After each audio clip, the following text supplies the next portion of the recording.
While some people chase adventures for the thrill or the story, explorer Jeska Clark sees her expeditions through a different lens. I like doing things that have a purpose, not just to visit. So for outdoors, it'll be like, okay, I'm going to hike this peak because one, it'll be really fun, but also to improve on my technical skills so I can teach other people how to handle this environment, essentially. Jeska is a human performance specialist who studies what happens when people push themselves in the world's most unforgiving places. Her research focuses on how our bodies and minds adapt in extreme environments, like high-altitude peaks, sub-zero temperatures, and the intense pressure of deep ocean diving. Beyond sitting at a desk and studying the data, Jeska is also a skilled outdoorswoman herself. She applies findings from her academic work to her own adventures in the wilderness. After going on several ambitious treks, Jeska is now preparing for her biggest expedition yet, leading the first all-black team to the North Pole. Along the way, Jeska's team will also gather data on how humans perform in some of the harshest conditions on Earth. I'm Shelby Stanger, and this is Wild Ideas Worth Living, an REI Co-op Studios production presented by Capital One and the REI Co-op MasterCard. Jeska Clark, welcome to Wild Ideas Worth Living, all the way from Bend, Oregon. Really excited to meet you and have you on the show.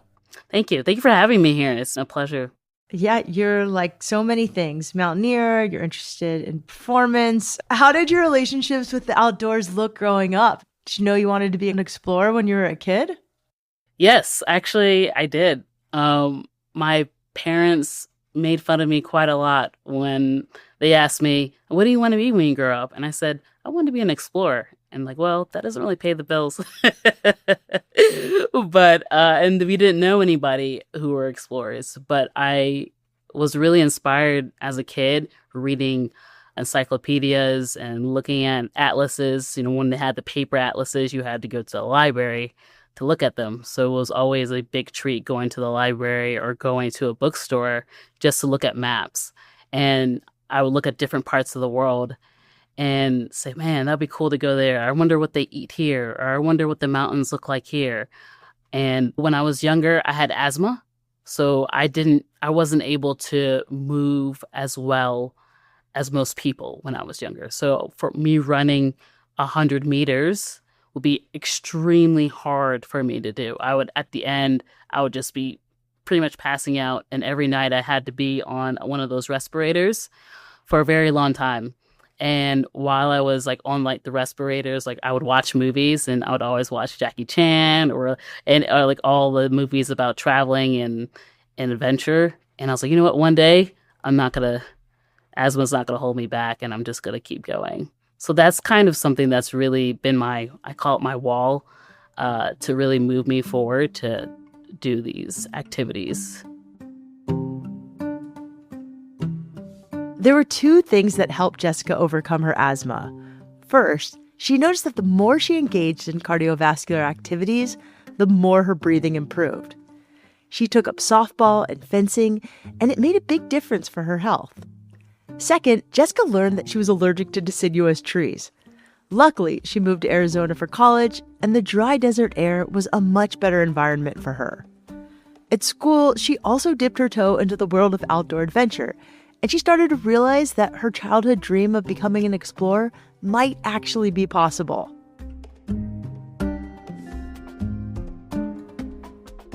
So you always had this, there was like the seed of wanting to be an explorer in you since you were a child. But then it wasn't until college where you started watering this seed. What did that look like? Like, what college did you go to?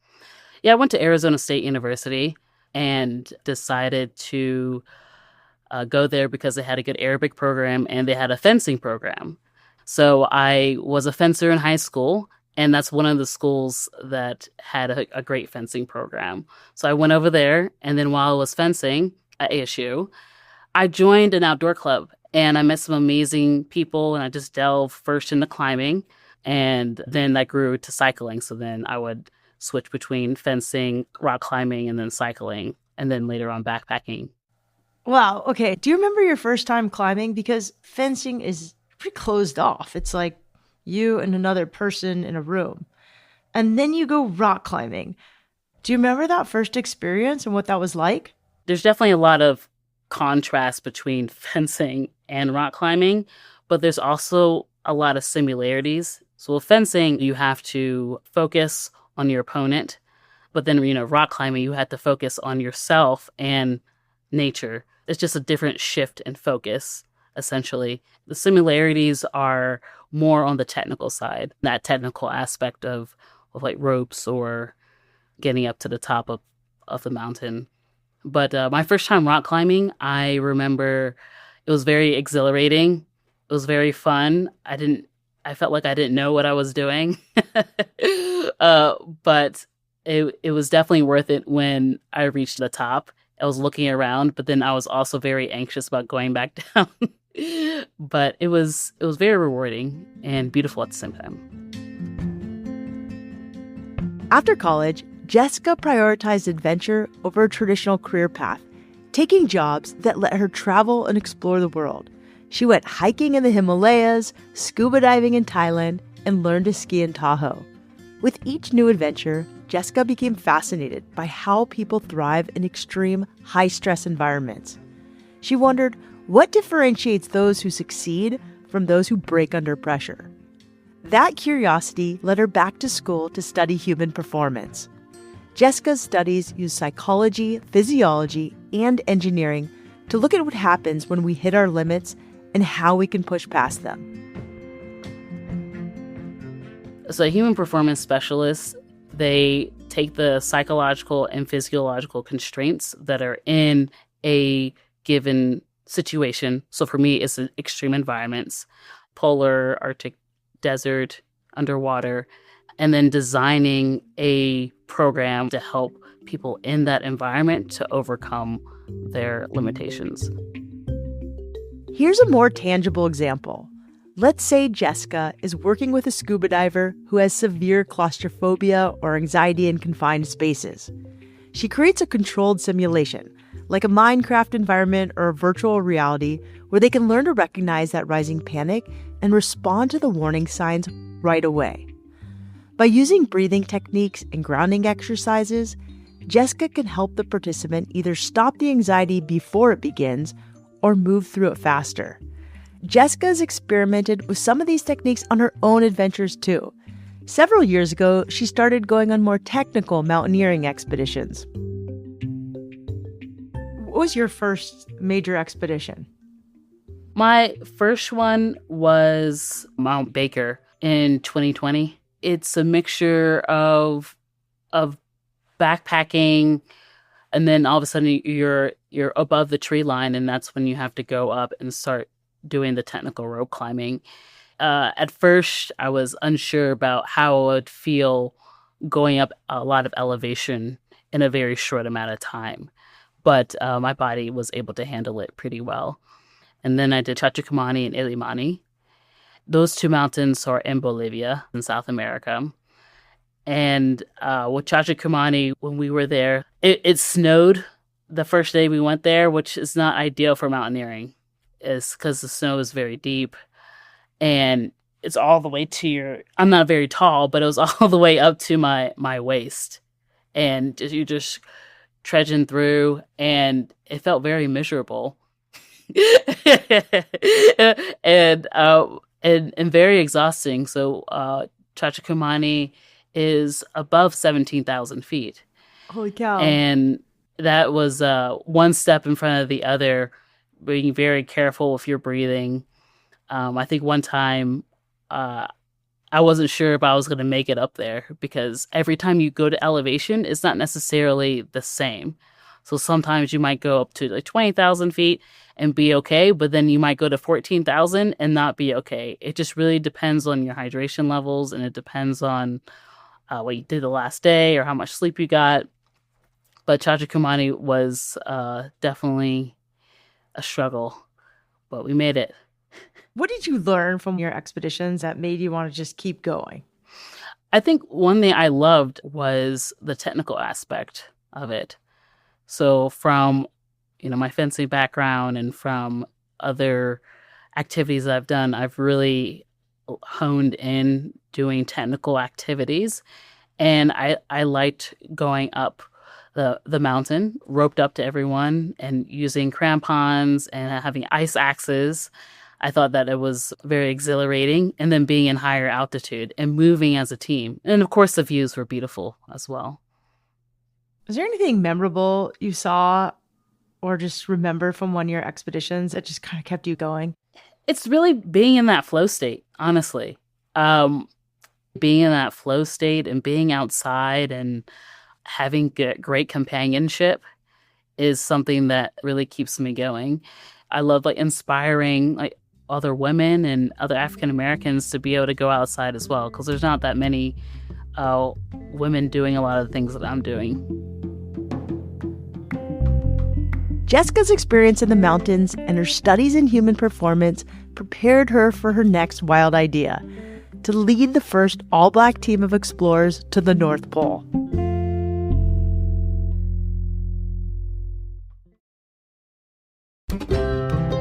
Whether you're summiting peaks, grilling a steak at camp, or just opening packages at home, there's one tool that's always ready for the job: a Benchmade knife.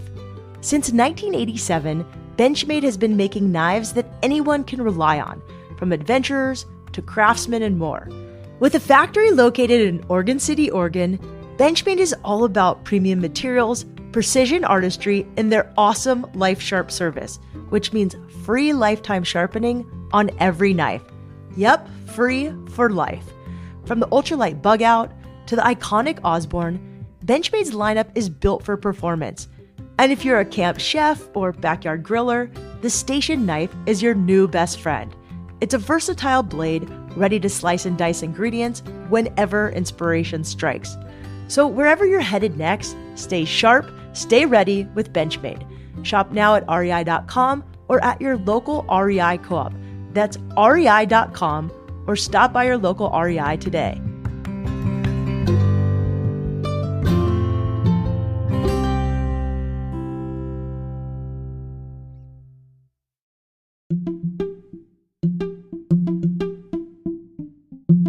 Jeska Clark is an explorer and scientist with a background in human performance and high-altitude adventures. She understands what it takes to push the body and mind in extreme environments. In fact, in 2026, Jeska will lead the first all-Black expedition across Greenland. The next year, that same team will attempt to trek to the North Pole. The trip is being organized by Full Circle, the same nonprofit that made history by leading the first all-Black team to the summit of Mount Everest. Okay, so I want to shift gears and talk about Full Circle. We've had a lot of guests from the Full Circle community. Yes, we appreciate it. What drew you to get involved with the Full Circle team? So have you seen a common theme of testing human performance or the human condition in the outdoors? And I really love the message that Full Circle had with having a more inclusive outdoor space. So that's what really drew me to Full Circle expeditions. So I messaged Full Circle and said, hey, you know what? I'm interested in helping the team out. And initially, I wanted to do the Everest expedition, so be on the Everest summit team.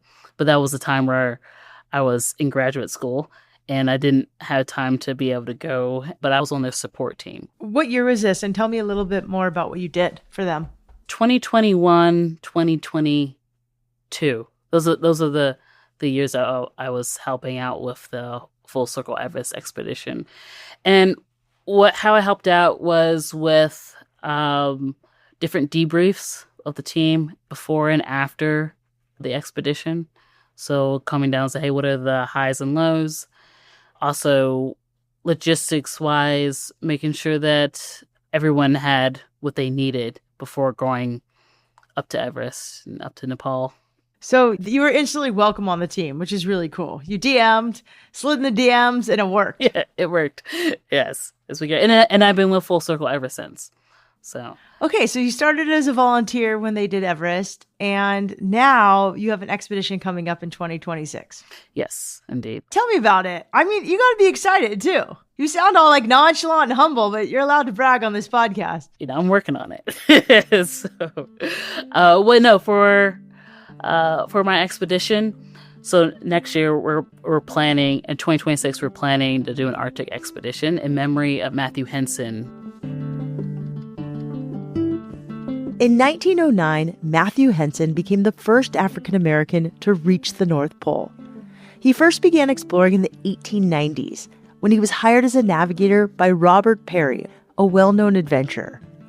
Matthew soon became a skilled sled builder, musher, hunter, and interpreter for local Inuit communities. Due to prejudice at the time, Henson's achievement was largely disregarded. Even today, most people have never heard of him.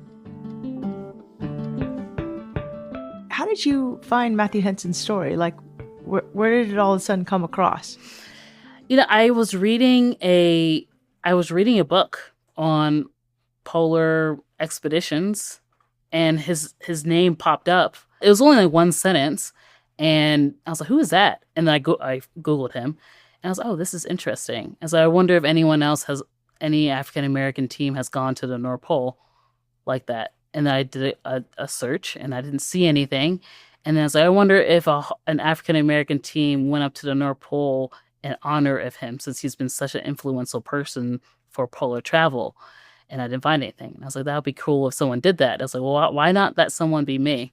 I'm like, okay, let's see what I can do. And now we're here. That's your wild idea. Yeah, I love it. That was my wild idea. So tell me some more details. Like, how are you guys getting there? How long will you be in the Arctic? And how many miles do you plan to trek?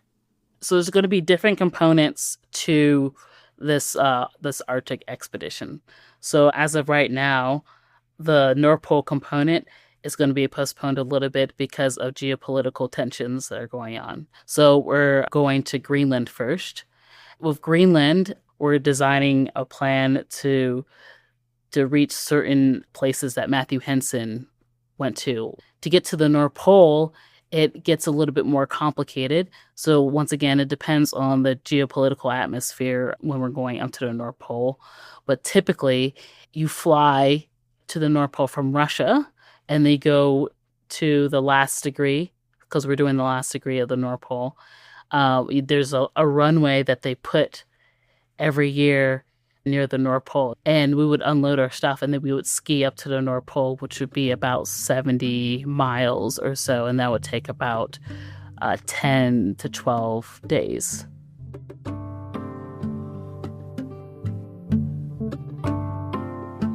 Because of current geopolitical relations with Russia, it's unclear if the team will be able to use the typical route to get to the Arctic.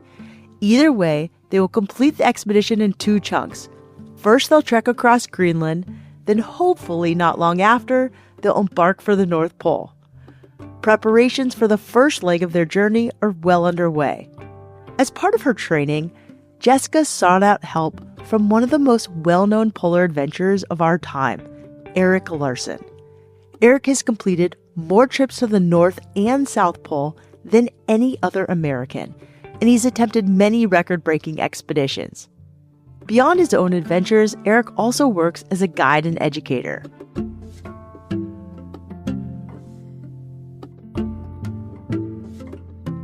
I had some friends who have done polar research, who've done some polar expeditions, and I said, you know what, I really want to get into this polar expedition life.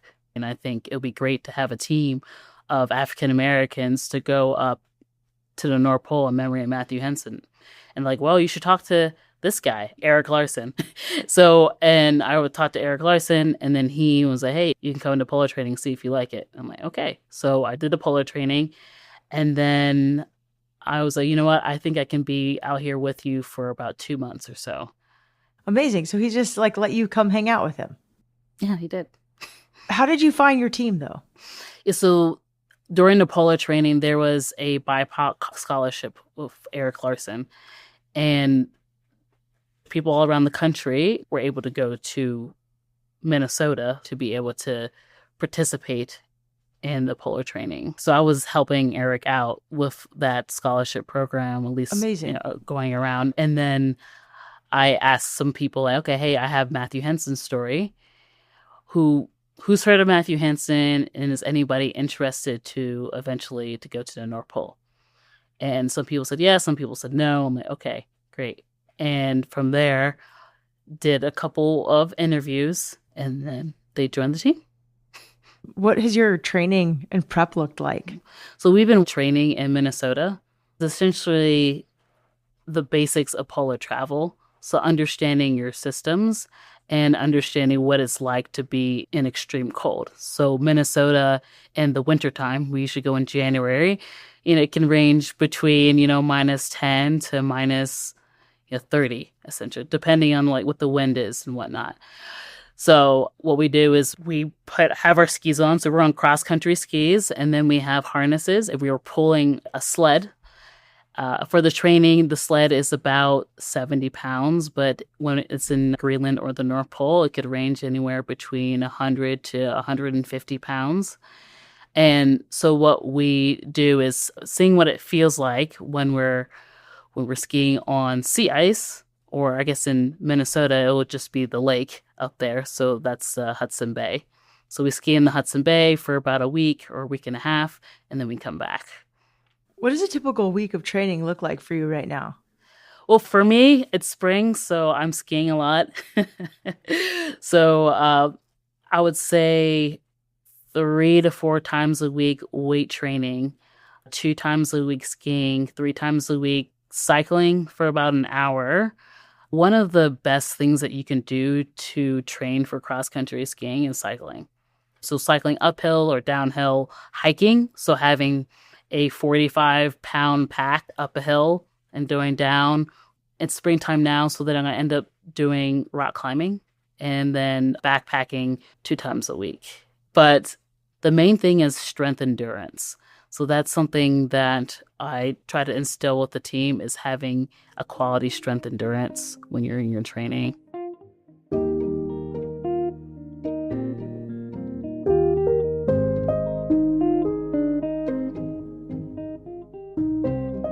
What does leading an expedition like this mean to you? It means a lot. This is something I dreamed of when I was a kid. Maybe not this exact expedition, but definitely being that explorer that my inner child always loved.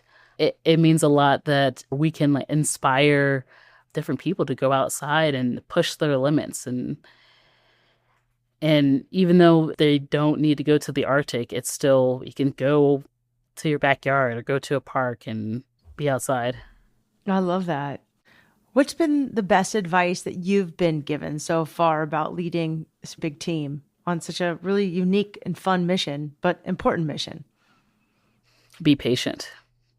That's probably the best advice that I've gotten. You're managing a lot of people. The documentary and scientific research, it can be a lot. And sometimes you want to get everything done right away. But not everyone is on your timeline. And you're not everyone's number one priority. So being patient and understanding that if someone needs to have a conversation, or if someone needs to take a little bit of extra time saying something or doing an activity, it's okay when we're in prep. But when we're on the ice, it is important to be very diligent and be very systematic in the way you move. So patience. I would say that would be the best advice.